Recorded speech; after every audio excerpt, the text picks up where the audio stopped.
Hi there, my name is Cupicate, and welcome back, finally, again, to Willow Clan. Firstly, I want to thank y'all, especially all you clangen lovers out there that wait ever so patiently for my stories and enjoy them. Thank you for your patience while I figured stuff out with my real-life animals and some other things going on behind the scenes. I wish my life behind the scenes would calm down, please. But I appreciate y'all's patience regardless. It means a lot to me. But without further ado, let's get back into our story of cats that are struggling with an ancient curse placed upon the land that they now call home by a wilted weeping willow. So as a bit of a refresher, not just for y'all, but for myself, we're going to look through our main cats here. We have Starling Star, who's now 137 moons old, but she still has all 9 of her lives currently.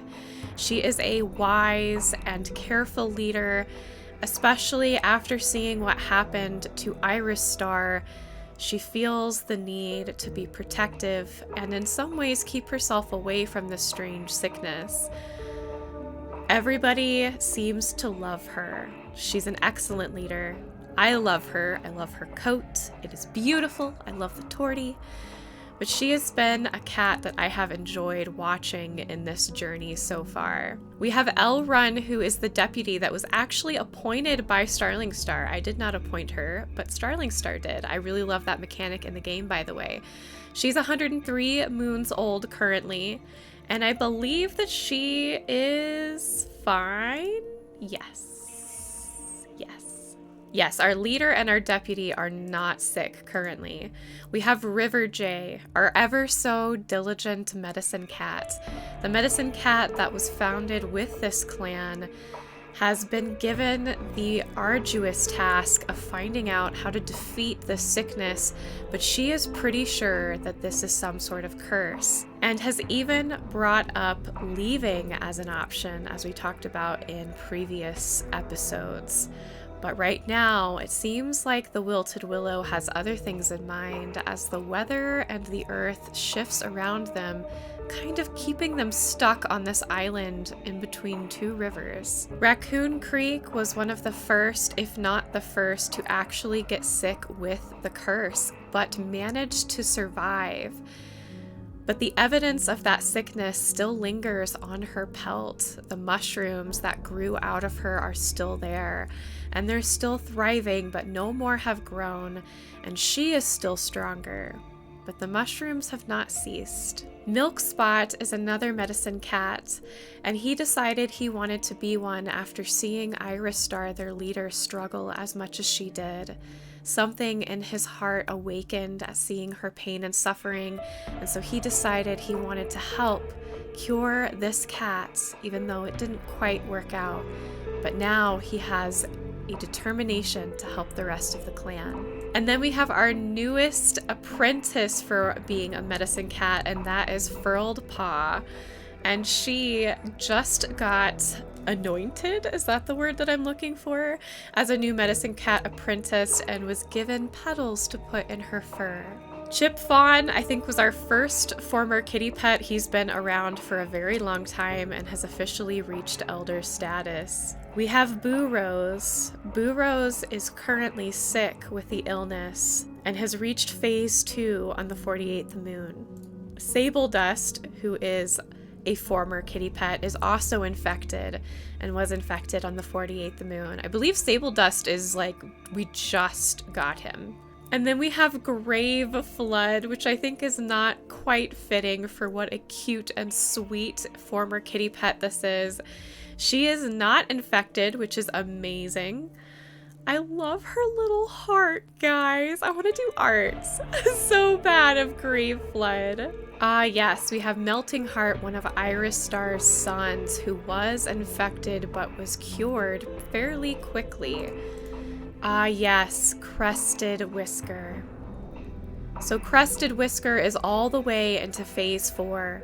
Once they make it to the 52nd moon, if they don't make a miraculous roll, and I'm talking miraculous, she will be lost.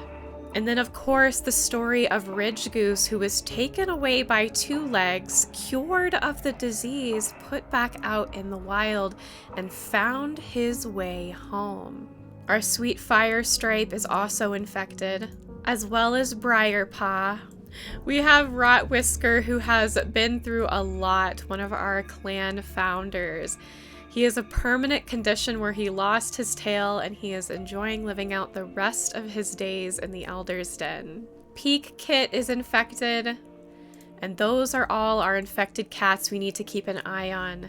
So now that we have refreshed ourselves, I am going into patrols, and we're going to see how these cats do. We're a large clan, which is amazing. Even though we have this sickness, our cats are still growing. It seems like somehow these kitty pets and these rogues and loners are finding their way to this spot like some kind of a beacon. It's strange to River J, who is really not turning away any type of idea to possibly figure out whether this is a curse, a sickness, and how to cure it either way. This is not how I really wanted to start today's episode and patrols. So Firestripe got an apprentice right after they were given their warrior name, despite them being younger than 12 moons. Briarpaw, a very recently made apprentice, was sent out on a hunting patrol alone to see if they would survive. Unfortunately, that's not how it went. They came across a fox guarding a carcass. Briarpaw, feeling brave, throws themselves at the fox, determined to win the fawn. But the fox values it just as dearly and manages to get a good grip on Briarpaw, shaking them to pieces and killing them. Briarpaw is no longer with us. No, this is falling apart so quickly, no! I took 3 of my smartest cats in the clan and decided to send them on a hunting patrol. They find something making noises in a bush and discover it's a coyote, but before they can move fast enough, the coyote gets a hold of Ridge Goose and they pass away. In 1 patrol's time, 1 moon, we have lost 2 cats. It is time to move to the 51st moon. Flickerbird gives Asterpaw a friendly nudge when the leader calls the young cat's name.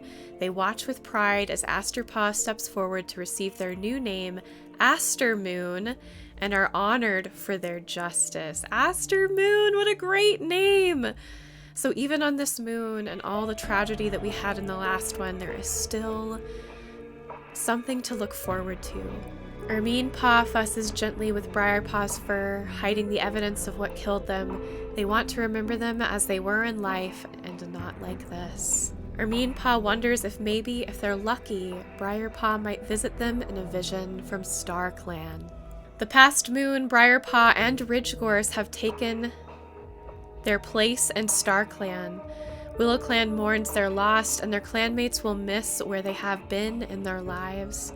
Moments of their lives are shared in stories around the circle of mourners as those that were closest to them to their final resting place. I also seem to have missed Firestripe's roll, so we're going to go ahead and roll for Firestripe right now, even though I should have rolled on Moon 49. And I may have, and it didn't save. I'll have to go back and check, but for now, I'm going to roll to see if they end up getting cured. Wow, they were indeed cured, actually. I rolled very high for them, especially for the first phase. So just to give you guys a hint on what I do in case you yourself want to do this challenge. Typically, when they first get infected, that's pretty much phase 1. And just to give y'all a little insight on how I do this in case you want to implement this if you're going to do this challenge, once they're infected, that is phase 1. After that, it goes to phase 2. So 5 moons will pass, and then I will roll again.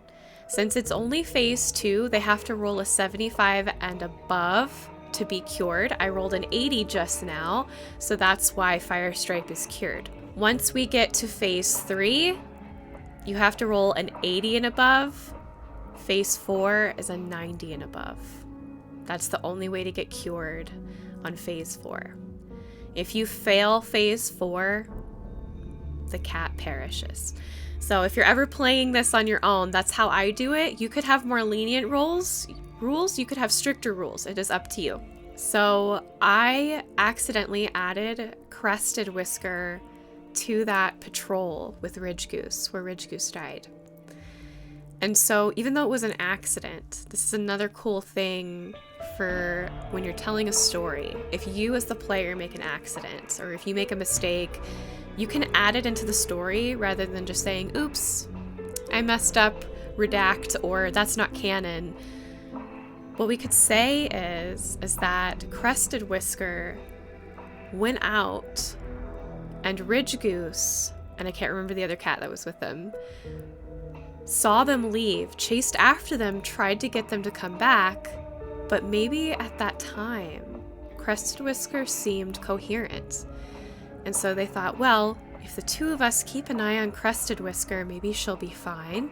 And if something happens, we can work together to bring her back to camp.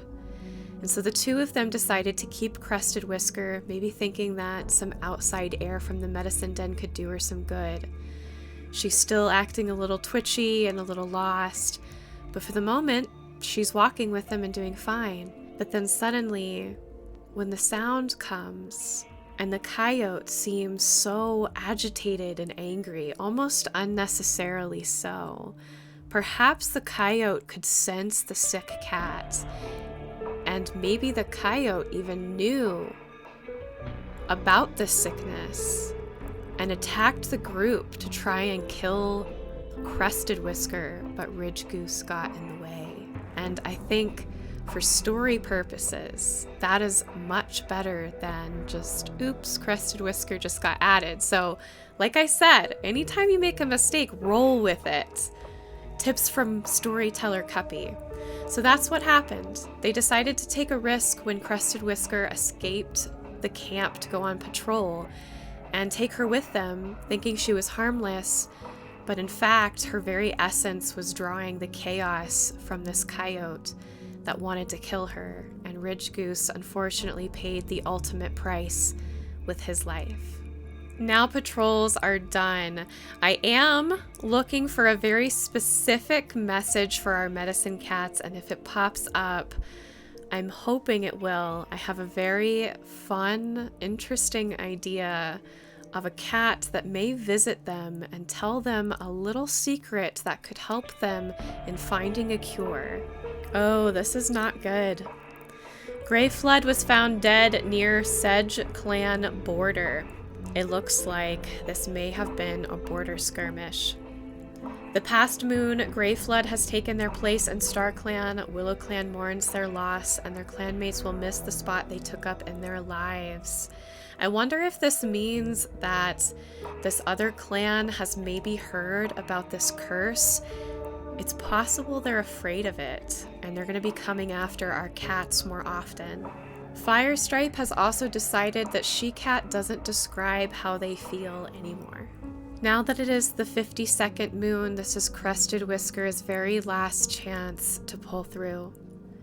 River J has been working tirelessly over Crested Whisker, realizing that if it is anything like what happened to Iris Star, these could be her very last moments. She's going to do what she can, try and replicate what she did with Raccoon Creek, and hopefully it will work. Despite all of the tragedy and the loss that we've experienced in this particular episode, Crested Whisker starts to breathe a little more evenly. Whereas before she was tensed and twitching every so often, feeling the pain of the mushrooms sprouting from her very skin, she starts to relax under River J's care. A soft purr emanates from her throat, and she opens her eyes to River J and says, "I remember you. Thank you." And then she goes back to sleep. I rolled a 92. That was very, very lucky. I genuinely cannot believe that Crested Whisker made it. but she did. She's covered in mushrooms, but she made it. Also, we can see Firestripe is now a full-grown adult, as well as Aster Moon. Aster Moon has the most beautiful eyes. I do believe that Crested Whisker is still trying to recover. I don't think that she'll be able to go out on patrols just yet, but with some time, she'll be able to. I'm hoping the next moon we can actually let her patrol. And now we're on to the 53rd moon. Arkpaw has reached the age of 6 moons and has been made an apprentice with Chipfawn as their mentor. Eager to learn the best ways to help the clan thrive, Beachpaw excitedly touches noses with Firestripe. So Firestripe is already going to take on another apprentice after having lost Briarpaw. Wisteriapaw has reached the age of 6 and excitedly touches noses with Crested Whisker. So over the last moon, Crested Whisker has been worked with and has healed completely. And although her body is still riddled with mushrooms, the clan decides that the best way for her to get back into being a clan member is taking on an apprentice. And Wisteriapaw is very excited. Cupicate sits in front of the clan with pride, their tiny heart beating so fast they think it might explode. They very excitedly touch noses with Hailcut to start their apprenticeship. My dice are loving me today, folks! Boo Rose rolled a 91 and is cured. However, Sable Dust, the kitty pet that just joined our clan, seems to have gotten a little worse and goes to River J explaining the symptoms.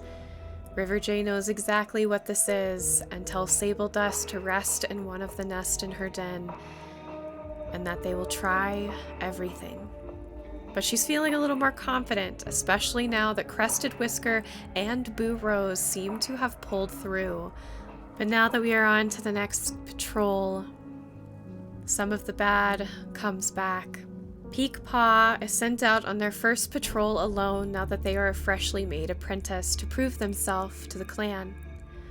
They find a rabbit burrow in hopes of prey being inside, but unfortunately, they come face to face with a wolverine, and that is the last thing they see before they are taken into StarClan. Wisteriapaw, however, has a little bit better of a time, even chasing, or more like pestering, a fox off of their kill and bringing food back to the clan. Beachpaw tries to be as brave as their fellow apprentice, trying to get a bird, but unfortunately the bird escapes and then tries to poop on them. That bird was rude. How dare. So Milkspot and Raccoon Creek go out on a patrol. Raccoon Creek mentions that they had a vision from StarClan, and the two discuss it. Ridge Goose came to Raccoon Creek and showed them the silhouette of a cat dancing over where they had buried Ridge Goose. It was a light cat, a cat like starlight, with a toothy grin on its face, twinkling and dancing over the grave. And while Raccoon Creek didn't understand and was almost uncomfortable with the gesture, they kept watching, thinking that this was important. And then suddenly, these mushrooms started growing out of the grave. But they were glowing. A strange, soft shimmer like starlight, very similar to how the StarClan cats appear to our living cats of Willow Clan. After the two discuss it, they decide to go and check where they keep their dead. And just as the vision had said, there were small, very, very small, little white mushrooms poking their nubs out from underneath the dirt. The two decided that this was important. They go back to tell Starling Star, but we'll find out what she says in the next episode of Willow Clan. So let me know what y'all think down in the comments below. Is this mushroom a cure? Is this a trick? Or is this a truly good omen? What do you think? Let me know. And while you're down there, don't forget to tickle and poke that like button, subscribe to join our family if you haven't already, and jingle the bell to get notified of when I post clangen videos. I'm glad to be back, is what I should say. I'm glad to be back. It's good to be back. I love you guys. Thanks for watching, and I will see you on Thursday for Moon Clan, but you'll have to wait till next week to find out what happens here. See you then. Bye!